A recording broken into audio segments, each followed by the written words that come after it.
bercanda.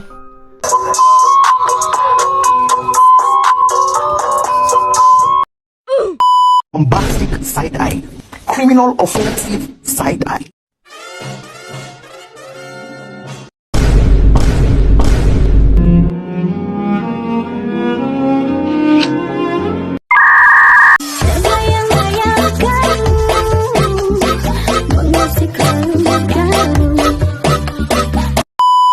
Hai, kenalin, gue Anissa penulis sekaligus tukang kebun.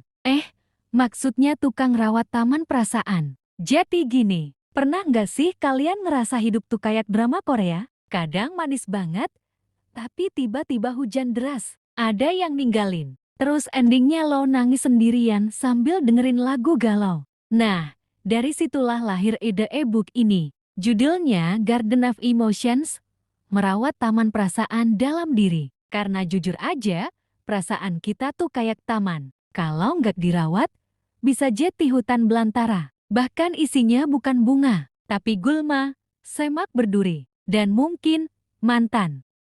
Di buku ini, gue ngajak kalian buat ngobrolin emosi, tapi dengan cara yang lembut. Kita mulai dari mengenali dulu bahwa emosi itu bukan musuh. Sedih, bukan lemah. Marah, bukan dosa. Cemas, bukan lebay. Gue kasih analogi emosi itu kayak tanaman. Ada bunga yang wangi kayak rasa syukur. Tapi ada juga tanaman berduri kayak rasa malu, takut, iri. Dan itu valid. Di bab-bab awal, kita belajar tentang benih emosi. Dari mana sih perasaan-perasaan kita tumbuh? Banyak yang dari masa kecil, dari lingkungan, atau dari pengalaman hidup yang ngena banget.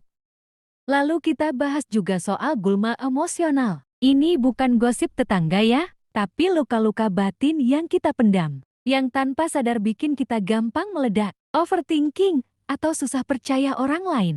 Terus, ada juga tips buat menyiram emosi pakai mindfulness biar kita nggak auto-react terus. Jadi kayak, daripada ngomel, kita tarik napas dulu, atau ngunyah es krim sambil mikir, ini aku yang baper, atau emang dia aja taksek. Jujur aja, banyak banget dari kita yang merasa, gue tuh harus kuat, tapi lupa, kuat itu bukan tahan nangis. Kuat itu bisa duduk bareng emosi lo, nangis, dan tetap bangkit lagi.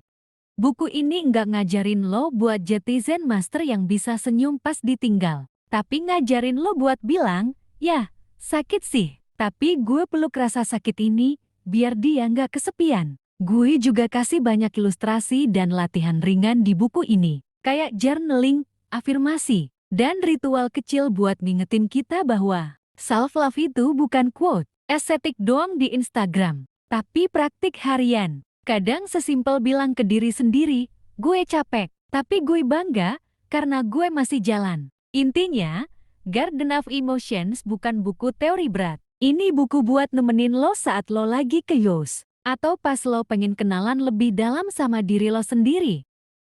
Gue tulis buku ini bukan karena gue paling waras, justru karena gue juga pernah. Dan mungkin masih chaos, tapi gue percaya kita semua bisa belajar jadi tukang kebun emosi yang sabar, penuh kasih, dan gak malu sama perasaan sendiri. Jadi kalau lo lagi nyari teman buat refleksi, healing, atau sekadar dengerin lo tanpa ngegas, ya e-book ini bisa jadi teman lo. Cek aja ya bukunya, linknya nanti gue taruh di caption. Dan ingat, taman dalam diri lo tuh berharga. Rawat dia sebelum jati semak tempat mantan bersembunyi. Seng sudah nonton. Jangan lupa rawat hatimu karena hati yang dirawat bisa jati tempat pulang yang paling damai.